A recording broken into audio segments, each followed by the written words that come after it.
Hi all, welcome back to the channel. So today we kind of have an interesting one in that we're going to look at prompt engineering and prompt engineering with hallucinations. So I've kind of diagrammed out here what we're basically going to be looking at. So to kind of summarize, you're going to have a get user prompt, you're going to query an AI model, you're going to extract claims from the model answer, you're going to verify those new claims using semantic similarity against the Hugging Face embedding model. Then you're basically going to get your compute metrics, precision, recall, confidence score. Then you're basically going to have a reference and hallucination check, and then you're basically going to kind of get some bar charts and histograms and precision curves.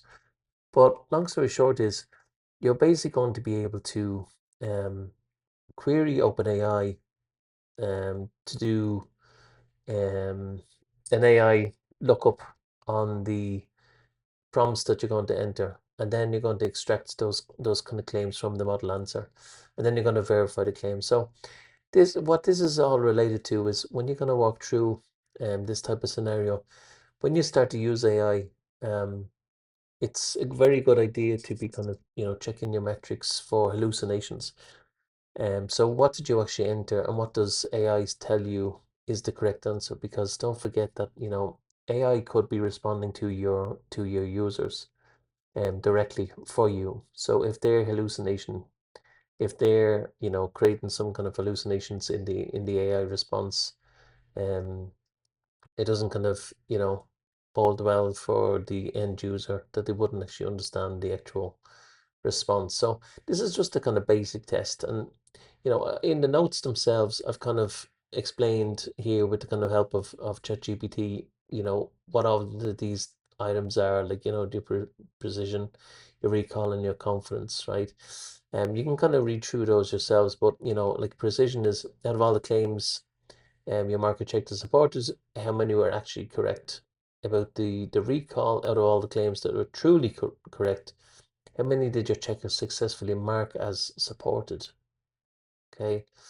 And then your kind of confidence, what's the kind of confidence that, what your claim that came back from the AI model said against what's really factual. Now, one thing I want to sort of say is with the kind of confidence scores here, they're probably going to be a bit lower because there's all an actual kind of science into this world, and this is where kind of data science um, really kind of helps understand, your actual confidence scores to sort of say, it's a very high confidence score that we can come back with and say that's, absolutely true of what the AI model sort of said it was. But, your confidence could be kind of lower because you can have like things like, use the wrong model, for example, use the wrong prompt to kind of, return your confidence score.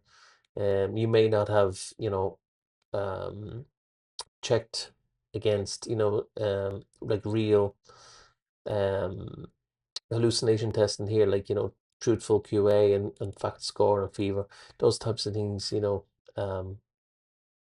have kind of real kind of, benchmark data sets, and you can kind of check your kind of claims against those. So, um, it's a kind of good pipeline to kind of get started with, that you can kind of, check some of your kind of claims against what's actually being returned from your AI model here. But if you kind of go in here, I've kind of added the steps of what you actually kind of need. And if you go into the hallucinations here, you'll sort of see that we kind of have our packages here and we have our OpenAI here because we need our OpenAI here.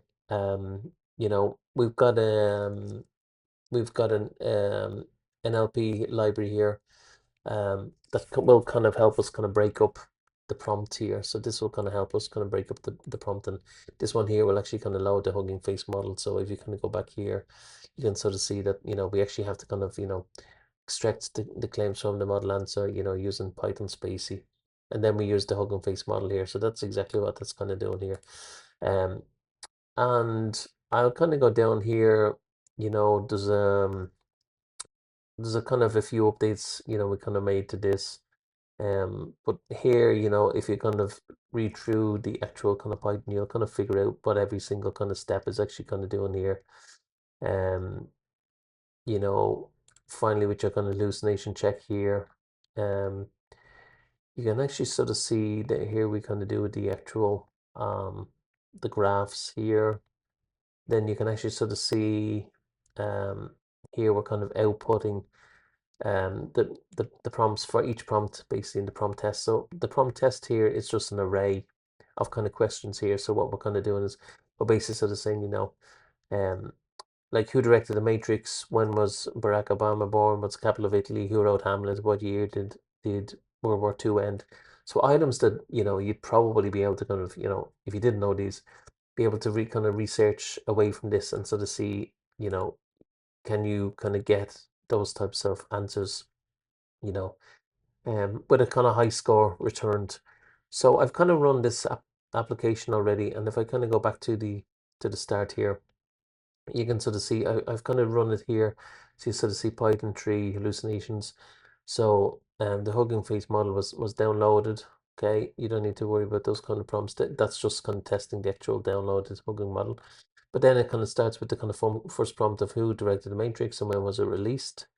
Okay, and there's a few kind of small warnings here that you can kind of just disable yourself. But um, so the model came back and sort of said that the Matrix was directed by that and released on that, which when you kind of break that down, you sort of say, okay, so the metrics here is that there was one claim here that sort of says um, when was the actual Matrix directed here? The supported claims here sort of say, it is true of what was actually returned, that it was um the AI model did match what you had actually kind of passed in, um the precision and recall, and then the kind of confidence score. The confidence score and from the AI model here um came back at like 0.68. So it was quite a high score, because you would kind of think that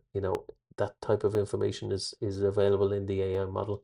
But again, it kind of helps that a data scientist would help you kind of tweak those claims and get a kind of higher confidence score here. But the claim verification here, so this claim, the matrix was directed by that, came back, it's supported true. So um the the lookup between the AI model here and your kind of embedding model here came back at like 0.68% confidence score difference. So um that would sort of say, well then, it's actually kind of supported here. So they're the same thing basically. It is it is found to be true, so it's supported. If this was not supported, it would come back as false. And what it believes that similarity rate to be is 0.68. So that's how it kind of works, and it kind of works through all of these. And again, this one here, similarity here, is coming back like a 0.53, but it's also the way you kind of interact with the kind of the model. So the model came back with one answer. It's looking up another kind of model to kind of find another answer, and those two models are being kind of compared against each other to sort of say, is this really kind of true? So again, you could kind of do this in a better way to sort of say, you could go to like some real database that you actually have and sort of say, you actually have the exact answer here, because all you're simply doing here is just kind of checking for kind of hallucination type information here. So um you can kind of work through these here. So this one was a kind of strange one, because it says what is the capital of Italy, in inferred Italy. Okay, so the topic inferred was Italy. The model answered the capital of Italy is Rome, which we know it is. So there was total claims, there was unsupported claims here, and the confidence score came back at like 0.072. It came back that it was not the capital of Rome. So that's something that we kind of know is false. We know that like Rome is the capital of Italy. So you'd have to kind of investigate to sort of see. This is a perfect example of where, you know, one model kind of came back and sort of said, you know, something kind of different than um, what you were expecting. But you know, the capital of Italy is Rome, because everybody knows that, right? So that was a really, really low similarity score. And that could just be the way the question is actually questioned over to, you know, for the semantic similarity here. So that could be just the way it's kind of, you know, broken up. The question is actually broken up and passed to the Hugging Face model. So that could just be kind of way that is, because that similarity is really, really kind of low here. You know, who wrote Hamlet is not actually kind of much better here. And then it's 0.04, you know, but we kind of know that William Shakespeare wrote Hamlet. So it's not, you know, you would have been expecting maybe kind of a higher kind of score in that one. And then what year did World War end to, right? So we know that it ended in 45, you know, and the confidence here was quite kind of high here. And it kind of came back that it was an actual kind of supported claim here. So um, you know, the claim verification here came back that it was actually supported, and similarity of 0.68. Um, so it's just a kind of quick kind of sample of, you know, getting two models to be used to kind of input information into one, you know, get back similarity score on what it, you know, the other model kind of believes it, the correct answer to be. But in truth, you'd probably not be kind of using two models here. You'd probably be sort of saying, well, you know, I actually have a kind of factual score that, you know, if, for example, I have end user kind of questions here, I'm going to kind of you know, go to that kind of database and then kind of check against um that information then. So but it's just a kind of quick kind of sample here. And again, a data scientist would help you determine, you know, why did something kind of come back lower, why did something come back higher, you know, was there hallucination here that, you know, it sort of said something that it actually shouldn't have said. Was there anything here that kind of looked kind of, you know, weird and strange? But this is just a kind of quick example of how these types of things kind of work, and getting some metrics, and, you know, outputting some metrics from, you know, your interactions with the AI models can be extremely important. So um, that's this for now. Okay, thank you.